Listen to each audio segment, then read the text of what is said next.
be done in the Fantasy Grounds and Chat GPT. So one of the things that I think is very utility and helpful when it comes to using an AI tool is not only just for art generation and for creating direct contact for the Fantasy Grounds platform, but whatever rule set you're using, if you're doing any kind of world building, or perhaps you want to manage some sort of lists, or maybe you want to reflavor things, I think that ChatGPT does a good job of doing that sort of thing. And I think that's where one of its strengths would lie, and is something like that. So what I want to do is potentially take and kind of build out some spells. Maybe you want to reflavor some spells. So that's kind of tedious work. I mean, I'm not going to lie, if you wanted to go in and just do that, it might take some some time to do that. It's a lot of people don't have time, and I think that's the main function of doing these shows, is to show you some of the utility that can be had. I don't necessarily want to replace human ingenuity and creativity, but when it comes to doing tedious, repetitious things, I think it really does a good job with that. So I want to kind of do some research first, and I want to show you that you can browse the internet. But one of the keywords that you want to say is research. If you put research in there, it's going to look using the Bing web crawler. And that is basically one of the nice things, is that you do have some search functionality even beyond its trained data set. So it's trained up to April of this year. But beyond that, it doesn't know anything new. So if you want something newer, you want to do a search, and you can do that by asking it to research for you. That usually triggers it to take a look at the internet using the Bing browser in the background. You won't have access to the browser, but it will bring you results based on your request. So we'll see how that works. But generally speaking, if you wanted to research a specific race, or maybe you want to look at some mechanics or whatever, you can probably put that in there and it will do the search for you and pull some results. Now, the results will vary depending on what you ask and how you ask it, and if the information is even available. But it's a good tool if you're going to do like social media, or if you want to do like a role-playing game article, those sort of things. So there's a lot of utility in it, not just for Fantasy Grounds, but even outside of that. But I'm mostly using this for basically for in Fantasy Grounds. So we'll do that. I wanted to say that for a world building tool, this would be good. I think that if you're using like World Anvil or any website that keeps track of your campaigns, I mean, this would be a really good tool for that. It's definitely something that I would use if I was trying to manage a big campaign that I was running or something like that. So it's just kind of depends on what your needs are and your use cases, but it just depends really what's happening. So let's just we'll entertain the idea that perhaps we want to create content, and we don't necessarily want to spend all day doing that. So there is a little bit of help that you can get from AI programs. So it just kind of depends. But I think what I'm going to do is I want to do let's say I want to do a campaign setting that has to do with like snow and ice or something like that. Maybe a certain biome. So maybe I want to take all the fire spells and convert those into like frost spells, just like reflavor them. So sort of like what's done in the Savage Worlds campaign setting, because they do that a lot. You get like a base damage, and you kind of get like this base number, but it just kind of reflavors the spell. So the spell will do the same damage, but how the spell looks, how it's described, and even some other things, some elements of it would possibly reflavor it. Well, doing that manually by hand would take quite a long time. So maybe we can pull something like that off and reflavor some spells that are normally all fire or whatever, so we can kind of use that during our campaign management. So let's take a look at the Chat GPT, and I'm going to bring that up. And right now, I don't have anything particularly loaded, but I will consider using my campaign manager tool that I've just created. So what I'm going to do is go down on the left-hand side. I have my own custom Chat GPTs, and I had a gentleman that was working on one himself. Now, if you have a paid account and you're able to access the data analyzer section of it, you'll be able to make your own. So what I'm saying is, if I go to, this is a new tool that I just built. It's called the I call it the campaign curator, but essentially this is just like a tool to use with the 5th edition rule set. This isn't necessarily Fantasy Grounds, but it's something I'm working on in the back end, and it is 5th edition. It's all based on the SRD Creative Commons OGL license. But one of the things that that I would recommend is, if you go to the configure part and if you scroll down, this is where you upload files, but you have to turn on the code interpreter at the bottom. If that's not there, I'm not sure why, but some areas, some locations, this hasn't been rolled out yet. So it could be that you're on a waiting list. But in any case, that has to be turned on. Then you can upload your own text, your own instruction set, essentially. So I made some basic instructions here, but the actual data, the links, legal stuff, all that is contained in here. So this is just something that that I have so that it has something to refer to, and I don't have to keep giving it the same things. Hey, Svenster. So anyhow, so what I'm going to do is go into maybe a more Fantasy Grounds type thing. So I'm going to go into my 5e content creator. So this campaign curator, I plan on possibly monetizing it. I'm looking into the legality of that. It's not for Fantasy Grounds, it's just for like campaign management. And I kind of have all these parameters set, and I have all these tools and all kinds of stuff in there, like how to build campaigns and stuff. So I have all that embedded in here, and it's all based on the OGL, but I want to look at the legality of it, because the online store for custom Chat GPTs is just around the corner. Like next week or sometime this month, you'll be able to create these and upload them and charge like a fee to use them.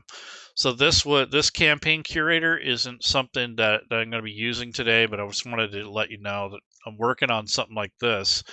And essentially, this thing maximizes the DnD5e sessions with 5e Campaign Assistant. This is actually called the Campaign Curator. It's an AI-driven tool optimized for RPG gameplay, streamlined homebrew creation, CR management, which are the challenge ratings, narrative crafting in line with the Creative Commons OGL 5.1 license. And it's supposed to help elevate your role-playing experience with innovative gaming technology. So that's just like the elevator pitch.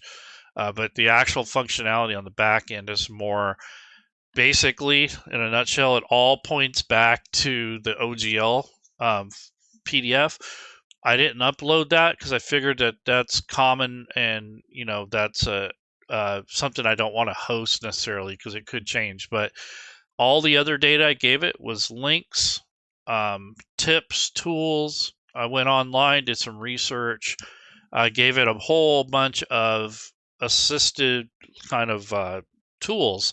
So when you want to write something, or if you want to create something, or even research, or even ask for tips on how to run your games, that's kind of what this thing is, kind of like an overall type thing. But for this particular show, though, I'm going to switch over to this 5e content creator, which is adapting content for Fantasy Grounds, specializing in DnD5e.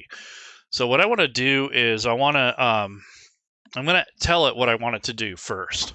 So I'm going to give it my initial prompt. So I want to reflavor and rebuild some of these, or say most of the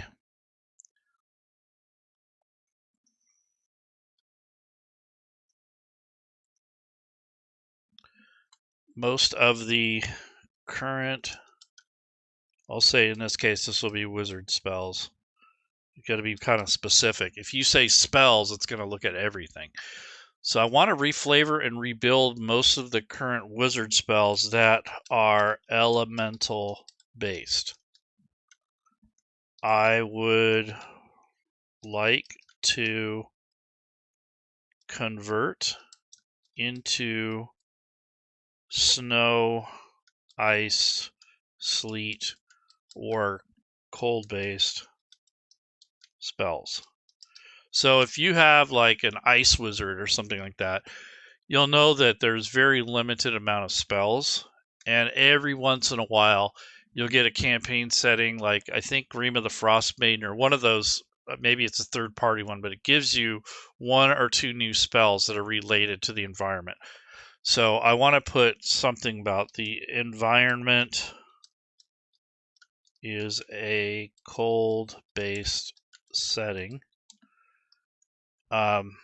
Please research any spells, or I'll say please, I want to say please research and catalog spells that might be able to be reskinned or used as a cold based spell instead. So some won't directly translate over, but that to do that manually would mean that you would have to scan through all the different spell lists in your given content. This will pull mostly on the SRD, which is fine for me, but you could, potentially take any spells and just reflavor them. And that way you gets you around the OGL thing. So if there's like Big B's, hand, well, the Big B's part of it is copyright. So you wouldn't be able to use Big B's, but you could say, take all the Big B spells, reflavor them.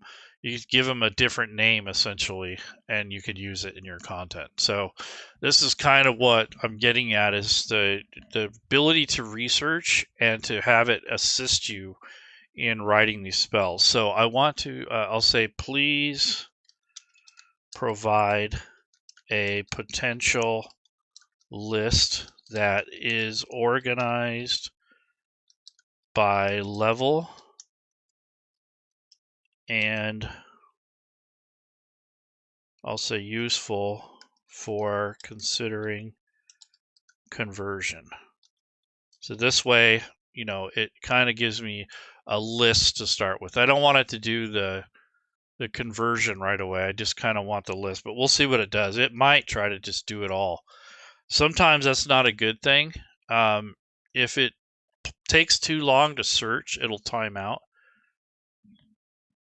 Let's see. Please provide a potential list that is organized and by level and useful for consideration or for considering a conversion. We'll see what it does. So this is just we asked it to research. So when you do that, when it says searching my knowledge, it's actually searching the files that I've provided first. And then I gave it that priority, like do that first and then look online and then look at your training data. So this is just, it said, it seems like the documents I have access don't contain specific information. And that's because I didn't provide it. So then it skipped on and went to its knowledge base. And now it's pulling spells at different levels that's going to actually be potentially useful if I want to convert these over to a cold-based spell. So this is really cool. So it's going all the way through all of the main spells. So these spells can be modified to fit the theme of your cold environment, altering their visual effects and damage types from fire to cold, for instance, while keeping their mechanical effects the same. This approach allows you to maintain game balance while adding a unique flavor to your campaign. So you can take like a set of spells that you want to change over and pull those in, just like I've done here. This is just a list. So for example, Firebolt will become Ice Shard. Shocking Grasp will be called Frost Touch. I mean, some of these won't work, but some of these will. Burning Hands will become Freezing Hands. Chromatic Orb Fire will be Chromatic Orb Ice. Thunderweave becomes Frostweave. A blast of cold air that pushes and damages enemies. Flaming Sphere becomes Sphere of Ice. Scorching Ray becomes Icy Ray. So some of these will be redundant, like they're already covered. So I want to filter this out. So remove any redundancies and also check on other spells that rely on an element like earth or air or water. So say remove any redundancies from the list above, comma, and also check on, I would say, research. If you say the word research, it more than likely is going to use the search function as part of its research. So I'm going to do that again. But unfortunately, I've told it to only look at my data. So it's always going to refer to my data first, which is what I wanted it to do. But in this case, when you're researching, it can be kind of annoying because it's going to say, I don't have access to that from your list, but I'm going to refine these down for you. Okay, so now it's taking out the redundancies and only leaving me with stuff that might be useful.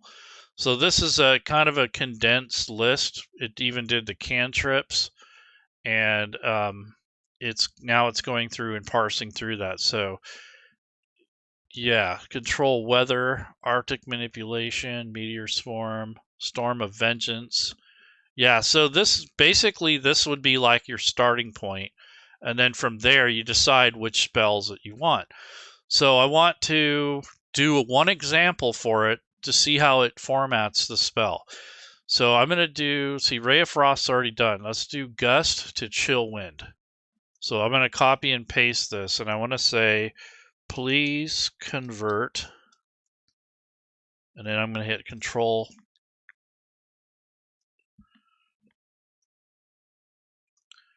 See, a burst of cold wind into a new spell, but using the official DnD5e spell format. I'll say not spell format, but spell stat block, I guess, format, because it should have a kind of a formality, and I think I've given it enough data where it kind of knows what that looks like, or at least it can find it. I will say research if not available. So I'm telling it, hey, take a look online if you're not sure. But I think I've done spells before, so it shouldn't be an issue. But basically gave it permission to take a look outside of the data I've given it or its training model. So it's searching my knowledge base, which may or may not, I don't remember if I gave it a spell stat block. Because you basically, okay, we need to, okay, so here's, yeah, so it looks like it's trying to do it. Yep. So this is essentially the data that you might use in a conversion. So this spell format includes all necessary components such as casting time, range, components, duration, and descriptions of the spell's effects, including its scaling with level. This format ensures compatibility with the DnD5e mechanics and can be easily integrated into your game sessions. So I imagine if it knows the structure, you can do this with almost any rule set. The issue now is that you'd have to hand enter these into Fantasy Grounds. There's no import tool. You'd basically have to start, use a spell and then use it as a template, and then essentially just build all the spells out. But this would be a lot easier to do. You'd just be copying and pasting all these in instead of hand typing them all out. So this kind of research here would take me over an hour probably to do it. So what I'm going to do is ask it to convert the rest of the spells. So please convert the other, or I'll just say the rest of the spells above into their new and respective formatting. So I'm asking it now to just do the rest of them because I like the way that it did that. So into the new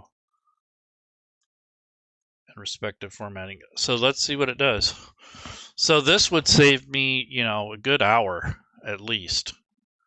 So yeah, here's freezing mist, and it gives you all the particulars for it.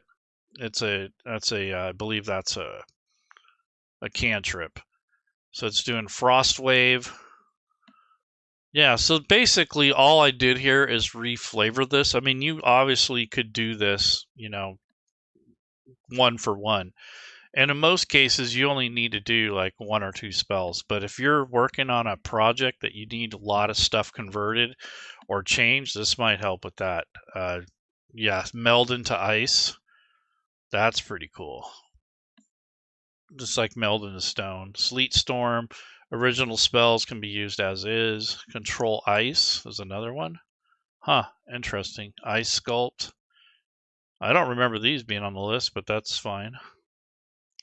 Polar winds.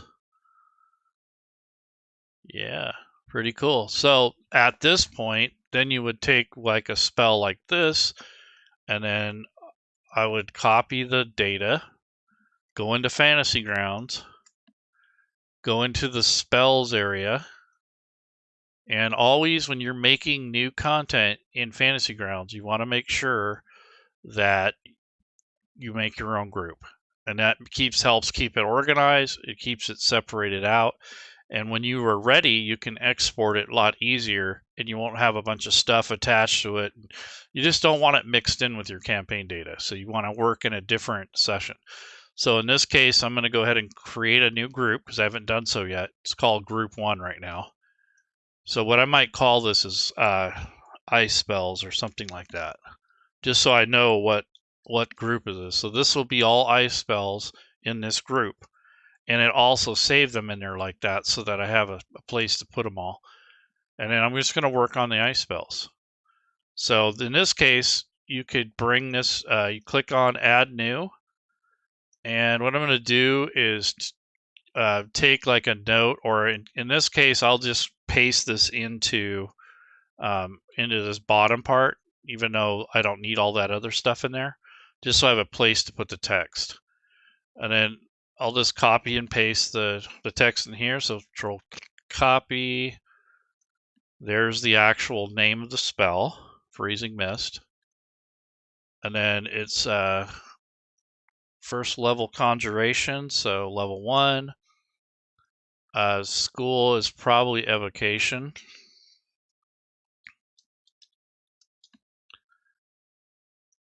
So that's another thing I need to ask it for. Casting time is 1 action. So you can copy and paste this stuff in. Let's see. Range is 120 feet. It doesn't ask for a material component, but oops, that's a wrong cell.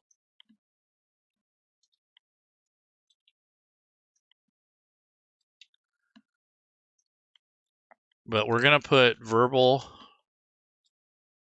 and somatic, so V and S, and then we want to, maybe I'll just put ice pellet or something like that. So maybe it does require that you have ice pellet. Most don't necessarily have to have that, but I'm going to do that for flavor. So you have to have a little chunk of ice when you cast the spell. I mean, it kind of makes sense. And then it's 1 hour for duration.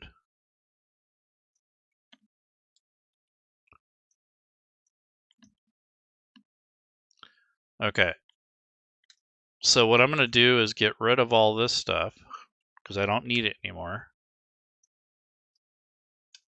And then I'll just put this in bold or in a like a header format, and let's see what this looks like. So this is the spell, and it says it reaches at an area. So this is just a freezing mist. It doesn't really have a effect or anything. It's a radius of icy fog centered on a point within range. The sphere spreads around corners, and the area is heavily obscure. The fog lingers in the air. Duration until this may not be evocation, so I might have to change that. But that's basically the amount of work that would take to put the spells in. So with all that done for me, I'd probably cut down that time in half, or at least a third of the work. So that's pretty good. That's a good return on investment there. So if you're someone who's going to make a big spell book, or like you want a bunch of content created, you could do so. The other thing is, like, if you wanted to reflavor like some goblins. So let's go back to here,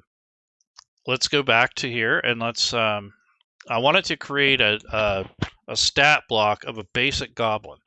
And the reason I'm doing that is so it has a starting point. So I want to say create a DnD5e stat block for a goblin using my knowledge data templates. It will probably do what the hell it wants to do, because I don't know why it does this, but every time I ask it to do that, it always starts off doing its own thing. So I'm kind of used to that. Oh, I didn't know this was still continuing. Oh, there was more stuff on the list. And it kind of stops. Like, it'll time out if you give it too much to do. So in this case, it wasn't done yet. It was just getting started. So there's a lot more spells here. But Comet Swarm, so you probably call that Ice Swarm or Snowball Swarm or something like that. Blizzard of Vengeance. Okay, so there we go. That's the rest of the list. Okay, so what I want to do is, moving on to another type of thing, is create a DnD5e stat block for a goblin using my knowledge data template. So I want to see if it can, it's going to probably, so far, yeah, it looks right. I like it. Yep, that's right. I can tell already. So what it typically does, though, it'll switch these around, the stat block, and then it will also mess up the traits and the actions. It won't put the little period after it. That's what's required. So those are the things you want to look for if you ever use a parsing tool in Fantasy Grounds, is it will take and add like a colon or a semicolon here. It will change the order of things. And sometimes it will just, it will do things like the stats. It always will place them after the acronym or on top or something weird. So these are the things I look for, when it generates content. So now what I want to do is tell it, okay, using the goblin stat block above, please create a base reskin and reflavored goblin type.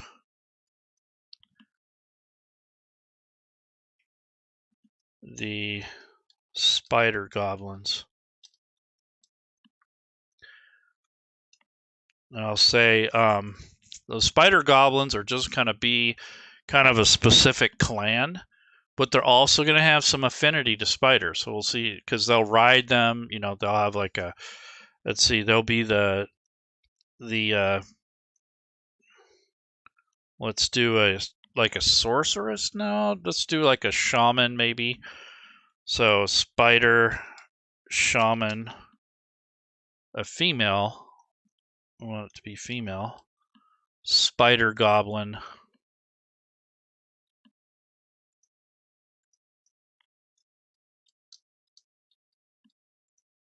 With themed spells and a CR3. So that's the challenge rating is 3. So with the reflavored goblin type, the spider goblins, and I'll say create a DnD5e stat block for a female, let's say she wields a staff and a dagger and wears padded armor. We'll do that. Let's see, she wields, it said worlds. And then here I'm going to put spider goblins have a natural affinity toward large spiders, large and giant spiders. So put that there. We'll see what happens.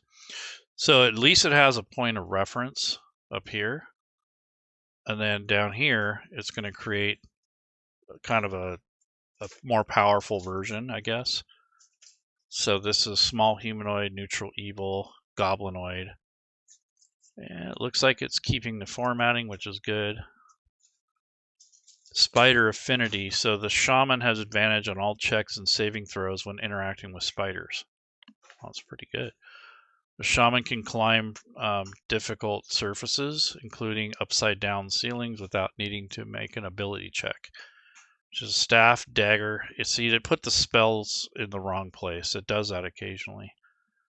I've even went in and said, no, they go in here, but I'll just have to have it redo that one. So everything here looks pretty good, except please rewrite the stat block above, but remove the bullet points, because we don't need those, and put the spell casting traits under traits. Because some reason it tries to do that all the time. I get tired of that. But okay, so please rewrite, but remove the bullet points from the spells list and put the spell casting traits under traits. So I'm asking it to redo the stat block. So this is where you can get into wasting your time or your iterations that you can do within the time frame. You can only do about 20 to 30 requests, and then it will time out and say, well, you got to come back later. And that can be frustrating, especially if you're trying to figure out how to get it to word it properly. So set up your templates doing that first, and then supply those templates if you can before you start working. And since I didn't give it a stat block that had a shaman type thing, it's just kind of doing its own thing. I don't really want the bold letters in there, but I'm not going to sweat that. That's not going to hurt anything. So they have a venomous retaliation. When hit by a melee attack, the shaman can use its reaction to make a melee attack with its dagger. If the attack hits, then it basically get poisoned. And then she has her spells. So she has Cantrips, yes. Poison spray, thorn whip, entangle, fairy fire, spider climb, web, conjure animals, spiders only, and plant growth. Pretty cool. So take all that and copy it, and then go back into Fantasy Grounds, and we're going to use the import tool. So go back to, this is NPCs, and I already have one in here, so I already have the group made. So I'm going to go ahead and hit import. Oops, not that. Click the import text, Control V as in Victor, right click, and do this cleanup text thing. It looks right. Looks like everything is hunky-dory. And this, import, and there we go. So there's the stat block is now imported. It looks correct. Looks like everything parsed correctly. And there's a summary in the back. So we can create an art piece now at this point if we wanted to. So I go back to Chat GPT. So what I'm going to do is tell it to, I'm going to say create an image of the spider goblin, the female, to be female, spider goblin shaman, based on the context and previous conversations. And then what I'm going to do is, this is where it really helps to guide it with a certain type of parameters. So I'm going to say expert and detailed Dungeons and Dragons character artwork. I'll just say character art. And the next thing is going to be epic and professionally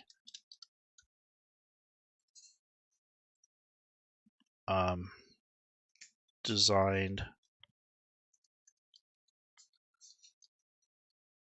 digital oil painting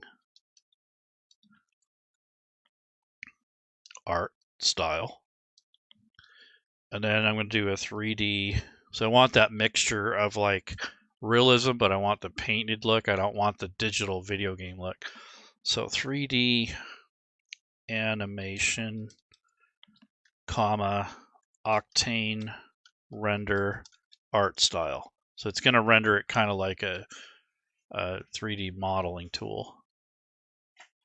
But hopefully the combination is going to make it, not as 3D kind of video game looking. And then the last thing is I want it to be a 9/16 vertical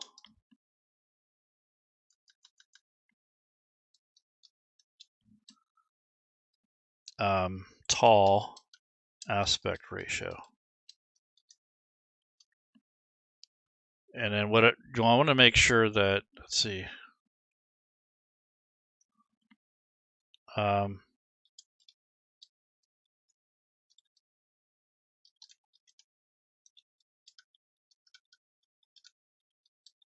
put a little bit of background detail, but not too much. What I found out is if you do this too much, it gives you the wrong orientation because it's trying to pull in everything that you asked it for.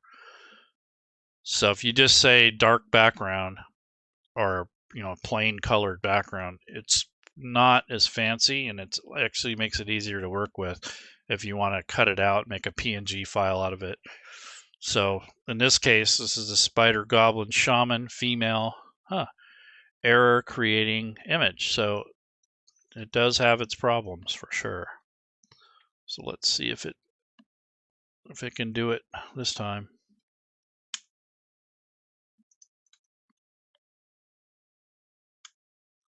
It's trying to.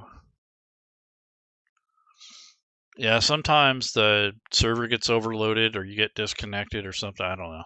But it'll give you that occasionally. Once in a while, it will stymie or block you if you have some words that it doesn't like. Like if you have any nudity or, you know, blood and gore and stuff like it won't do it. If you want blood and gore, you have to kind of fake it out. Yeah, see what I'm saying? Like it made this um, the wrong orientation, but the image itself still looks pretty damn good. So I'm not going to complain. That's pretty good. So what I might do if I wanted it this way is I'll say create an image. I mean, say an image of the female shaman, say standing in a cavern, and based on, so create a full body image, see if that helps. Sometimes it just depends on how you word it. I don't know why it doesn't always pay attention to what orientation you want, but it's trying to show all this other stuff. And because of the pose and what it's trying to do, it made it this orientation. It did the correct orientation as far as this goes, but not the actual picture. So you have to kind of be careful on how you ask it. And I don't know if it's going to fix it or not, but I said I wanted a full body image of her standing. So hopefully it'll try to show her as a full body pose instead of this half pose. I don't mind this though. It's pretty cool looking. Yeah, there we go. So this is just another, yeah, so I just had to reword it a little bit. I like both of these. The other one looks a little bit more sinister, but this one also looks more like you'd see in a D&D book. So that's really cool. So that's something you might use to create, you know, make a token out of it, and then use this full-sized art to create, let's say you're making a bestiary. So you might do several of these based off of this image. So what I'm going to do is, what is the image gen ID? So that's the ID number that's generated when you make this, and the seed number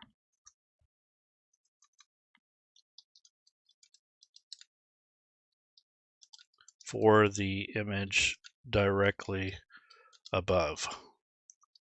So I'm doing that, kind of cover my butt here so I can go back to this style, whatever this is. Yeah, so this is the actual style. So now if I want to create any other creatures, I can do so. So what I'm going to do is I'm going to say, I'm going to copy, and because I'm going to create more minions, so I might as well do the art while I'm doing it, while it's still kind of in its memory. So I'll say using the following parameters, I'll say.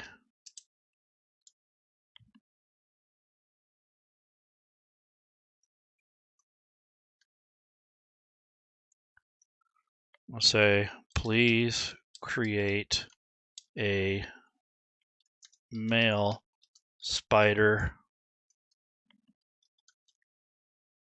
goblin's guard or something like that.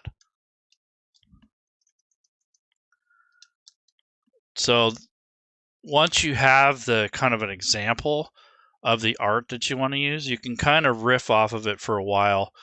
But after about 3 or 4 iterations, it starts to kind of get off of topic. So you might have to redo it, like you might have to redo the prompt itself. So that's kind of, you know, something you'll learn as you use the tool. Images can be a real pain in the butt. Let's see. So using the following parameters. So I don't want an exact duplicate, but I do want it to keep the coloring, the style. I like how it faded down here. I like that it's themed for the spider goblins. This almost looks like something you'd see in a like a Pathfinder book or something like that. So using the following parameters, and the seed number is, okay, please create a male spider goblin guard in a similar prompt fashion here. So I want it to use a similar kind of setup as this one. So we'll see what it does. You really don't have a ton of control, but just having the seed number and the image generate ID, that will help give you keep with the style. You can get a little bit more consistency, because sometimes if you ask it to like, even if it's one word, it just changes the entire mood and the entire thing. So trying to keep that in the same type of art style is difficult, but by doing this thing here with the gen ID is the main part. The seed is not as important as that, but I do both just in case. So yeah, so here's the guard. That looks pretty good. And now the tougher one is going. So I can't do, if I want to just do like a runt, like I want to do like a rogue. So what I'm going to do is, let's see. So what I want to do is hit Control Copy, Control V. I'll say using the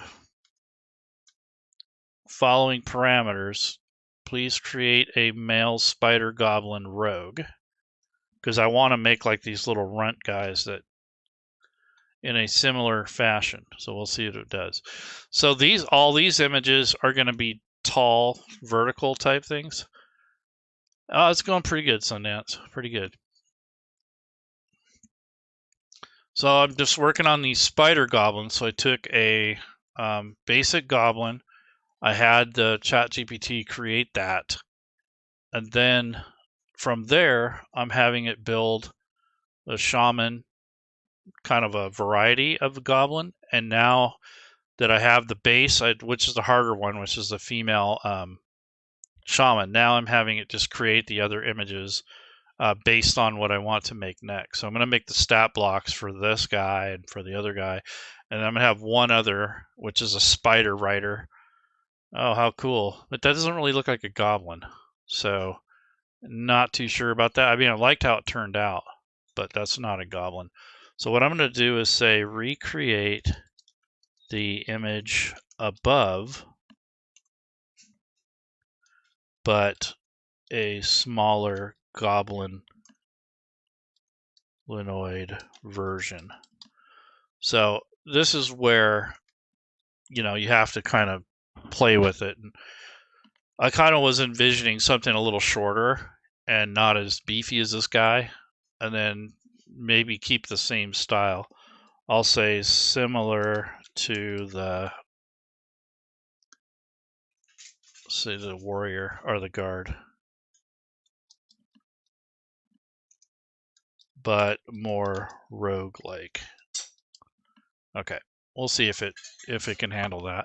Because like I said, after like 3 or 4 of these, it starts to kind of go off of what you want. It just kind of makes it to where it doesn't even create what you want anymore. So this actually looks pretty good. I might use this somewhere else, but not for that. You can actually reskin this, make it look more like a drow if you wanted to. That's kind of what it reminds me of. But it's kind of cool. It's themed for sure. So the spiders. But I just kind of want spider goblins, and then just have like a cadre of them, like a shaman, a guard, a rogue, and like a mounted warrior type thing on a spider. The spider's yeah, see, this is not at all. So this is what I'm saying. Now it's kind of going off track. So what I'm going to do is go back to the original, and I'm going to start over. That kind of sucks in regards to keeping with the style, so I want to make sure to use that.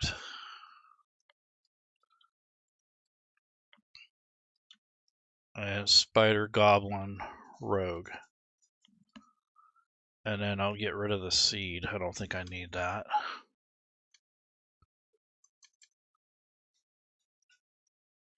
Gen or image gen underscore ID. Please create a male spider goblin rogue. See spider goblin, a male.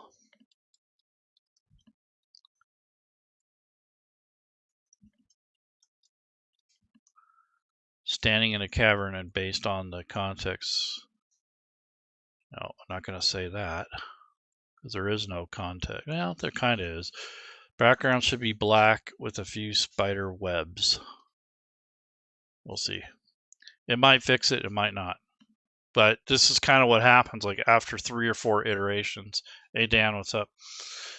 So this is kind of one of the things that you'll have to be fighting. So I don't mind this picture actually. It's just not useful for what I'm doing. Looks like a halfling or something in a cave. So I might use that for something else. So at least the quality is decent. You know, it looks like an elf or a halfling. So it's not a total waste, which I don't mind if it doesn't do exactly what I want. And, you know, if it gives me something decent, you know, I might use it somewhere else. But in regards to the project I'm working on, like this is a reflavoring of some goblins. And all I just want is this goblin. Yeah, see, it for some reason, it just can't handle it. It did it kind of the same way. And that could be because I gave it this, this thing here. Let me try. Create a full body image of a smaller male, say, spider goblin rogue. And then I'm going to put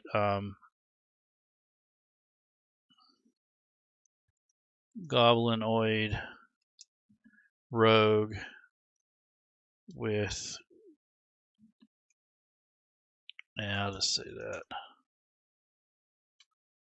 This might be confusing it, so don't want that.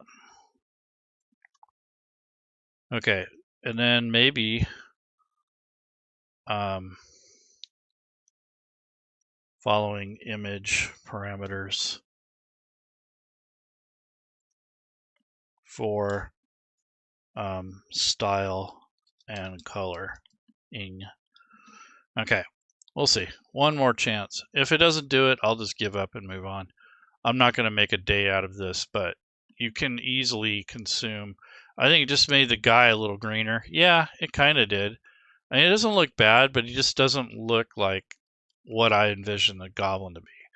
So that's one of the issues is like, maybe I had to be a little bit more specific. Like I want a smaller male goblin, not this full-size dude here. I mean, it's not bad. It could pass, I guess. You can kind of recolor it. Yeah, see, now it looks like a halfling. So something to do with the seed number. So I'll try one more, maybe, and get rid of this. And see if that helps. I use the term high fantasy goblin. Not sure if it would help with GPT or not. Yeah, so maybe in Mid-Journey, but I'll try it. You know, maybe I'm open to suggestions for sure. I mean, I want it to look kind of like these other ones up here. I don't know why it did so well with that, but it couldn't do the other one. I mean, I took the exact thing and just, you know, basically just do that, and it gives me a completely different image. Yeah, that's better. So I can live with that. So what it was is it was taking the exact words from the thing and trying to apply it there. So it was making it kind of look more like the female one. This is actually doable. That looks really good. So this is the rogue version, which is neat. Okay, cool. I'm happy. So the next one I want to do is completely different, and I have to be careful with how I word it. So I'm going to say create an image of a male spider goblin rogue riding on top of and I'll say warrior instead of rogue. I'll say scout. Nah, warrior, because sometimes scout, it will try to give you like a modern looking thing, and I don't want to deal with that. So riding on top of a large spider.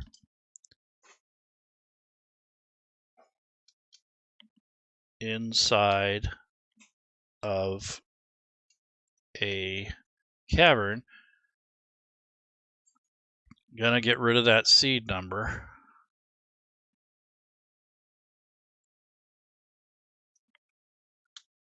Oopsie. I meant to give it the, we'll see if it said 916 vertical, but it's not going to be able to handle that. I meant to say the other direction, because it's probably not going to be able to handle that in orientation wise. So what I might do, I'll delete that and go to 16.9. And then this will be horizontal landscape aspect ratio. Actually, that's not bad looking for cramming that into a small area, but I want to see if it landscape aspect ratio. Landcape. I was wondering what the heck was going on there. Okay, this is actually doable. I mean, that's pretty nice looking. So Spider Rider, I use Dream plus Photoshop. Yeah, that's cool. Photoshop gives you a lot more options because when you're done, then you can edit the stuff you don't want out of it. And it's a little bit less, I want to say, a little bit less aggressive on the community coming down on it. Like, oh, use Chat GPT, you're a thief and a robber. I also can create Middle Earth character with Chat GPT. So would he? Yeah, probably. You can ask it to do like a Middle Earth goblin or something. So if you want to see what it can do, we can do that if you want. Just give me some kind of prompt or something you want it to do. That might be a thing. So here's another error, so that's okay. So what I want to do is try it again one last time. It's obviously having problems because it's, you know. So if I say Middle Earth, what's a Befren from Aaron Vorn? What is that? What is a Befrian? Is that the correct spelling?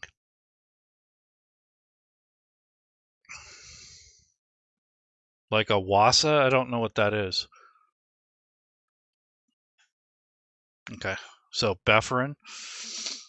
And I'll see if it will understand what that is. Is it anything that's NSFW? Because if it's nudity or anything like that, it won't let me do it. That looks pretty good. So that looks great. Okay, so let me try that. So create an image of a, what is it called? Oh, I have to say a like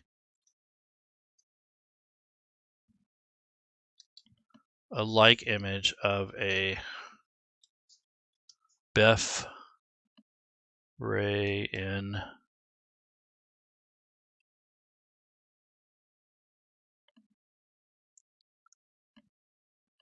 from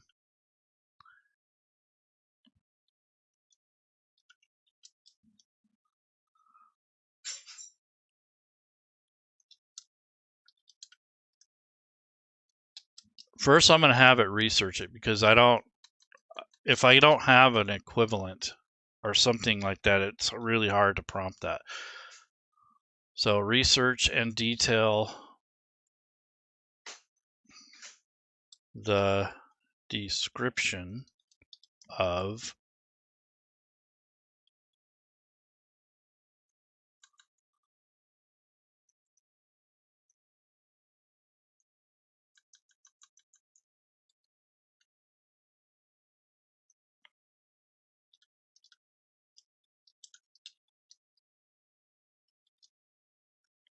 Middle Earth. Okay. So I'm going to research it first. So long as it's spelling kind of helps, but yeah, I don't want to willy-nilly it. I kind of want to have a description first, and then I'll have it build a prompt around that. And then I'll use my parameters to get the style I want. But this Spider Rider thing turned out really good. I mean, that is decent. I don't like the weapon per se, but other than that, it's pretty cool. It'll pass. We'll see if it's going to research and detail the description of a Befrain from Erenvorn in the Middle-earth world.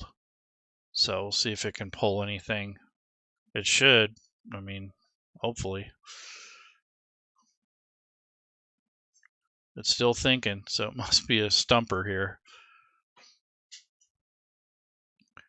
It did good with webs on the weapon, though. It looks like, yeah, it does. I mean, it looks really good. Like, this isn't bad.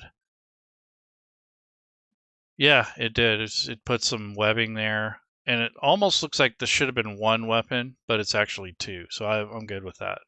And what I really like is that it added this backpack or this like mount thing where it can sit on. I didn't ask for that, but it knew what I was saying. So this actually worked out. So it's not bad.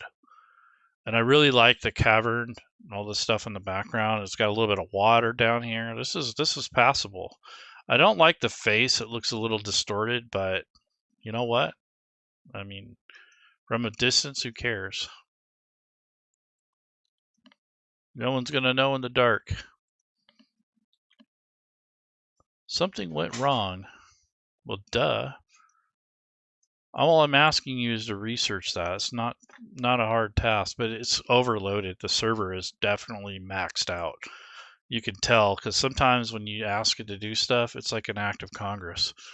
Like it just can't do it. There's way too many people on it. They have to figure a better way to scale this, because it's definitely being held back by what we have now. But once we have quantum computing, oh my God, this is going to be crazy. Now we're going to get Skynet. But for the time being, it's kind of held back by the limitations of our infrastructure right now. Once it has the free reign of like quick instant thinking and that huge quantum processing thing, if these two things meet up, that's when I'm going to start getting nervous. And that's like 2 to 5 years away. Maybe a little more, but it's kind of freaky. So imagine the computational power of that is like a dot compared to the sun. I mean, that's how different the computing processing power is. And that's how the disparity between the two is. I conducted a search, was able to find specific details of it. So I can't do it if I don't know what it is. So that's, let me see something. So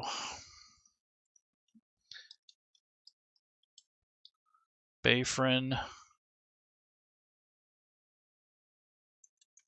let's see, what? Befrin.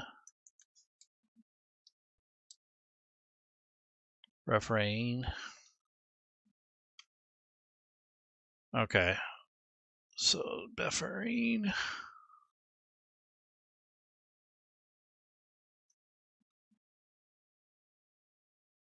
Yeah, so just really not any descriptive text or anything that I can pull from. I mean, so they look like that.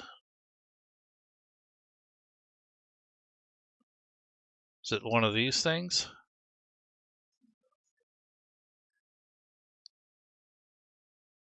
Don't know what you just put in there, but it blocked you for some reason. So,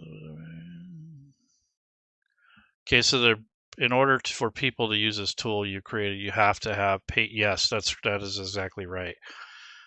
This tool is public. I made it public, but yes, you do still have to have a paid version of Chat GPT to use it. So yeah, absolutely. So here's the Bayfrin. So what I'm going to do is show you a use case here. Is I'm going to see if it'll research that. So I'll say, that's better. Let's say research and create an image prompt using the following link. So what I'm going to do is ask it to read the wiki page for it if it can access it, because sometimes they can't, and then go from there. And then I'll make the request to have it generate the image. So it kind of looks like a giant type thing. So it's analyzing now, and it looks like it's gonna, try to access the website. We'll see. Yeah, in order for people to use this tool, you create it. Yeah, that's exactly it. And what I'm going to be doing later is I have one that's not Fantasy Grounds, because I haven't cleared that with Doug yet to make like a paid version of it. I wanted to do it kind of like as a test case to see if there's enough interest in it, and then to share the royalties with them. But I don't know if they're on board with that necessarily. So yeah, this is getting annoying. It's basically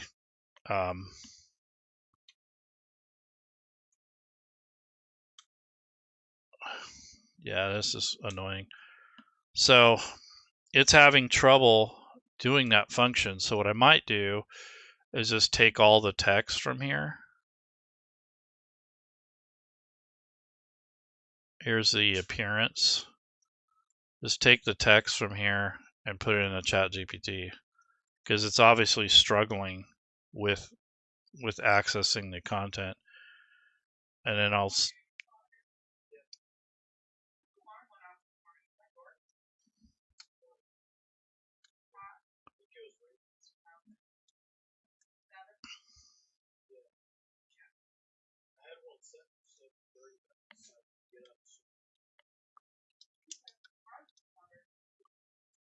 I'm going to say clean up the text above. Yeah, it's having trouble. That's why I took the text from the page. So clean up the text above and filter out any unrelated data and create an image prompt based on the text above.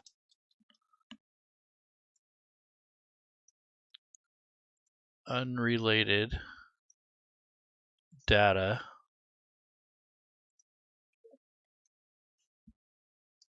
and create an image prompt.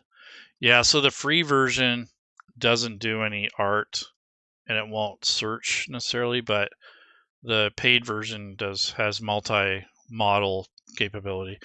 So clean up the text. It's like $20 a month or something like that. I've got a pretty good use out of it, so I don't feel like I'm being robbed. And you can use the content. It's not illegal to use the images and the content that's generated. The only thing is if you use it in a product for sale, you have to attribute that it was made with AI, and that's all across the board. So Drive-Through RPG, Kickstarter, all those things. And then if you use D&D stuff, you have to attribute the OGL license and all that stuff. But anyway, so clean up the text above and filter out anyone. But if you're using it for a homebrew campaign, it's just nobody's going to be able to stop that. So let's see. So it has some appearances here. So maybe we'll get something like that.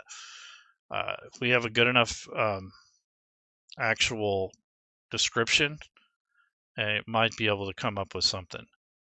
So I'm having it create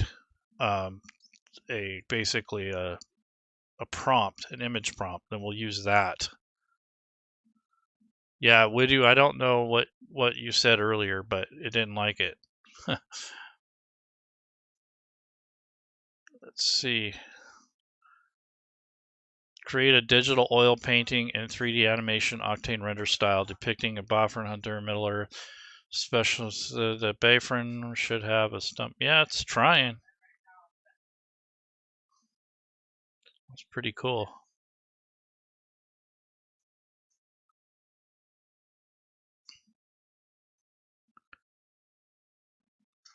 Okay.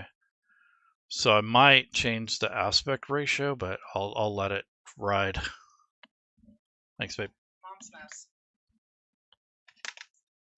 Mom's mess. All right. So here we go.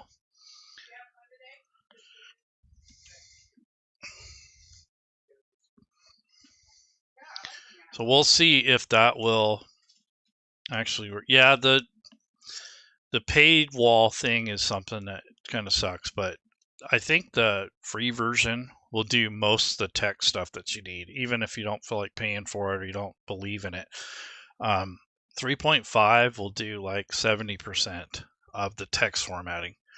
So that's not a big issue there. But when it comes to images and analyzing data and making custom tools, you need the paid version. Now you can use the custom tool if you pay for it, and then you use the link that I provide in the actual settings, like after this video. Now I don't know if that works, but it looks kind of like, I don't know, Widow, or if you're around, I don't know if that's a thing. Well, it looks pretty damn good. Whatever it is, I'd use it.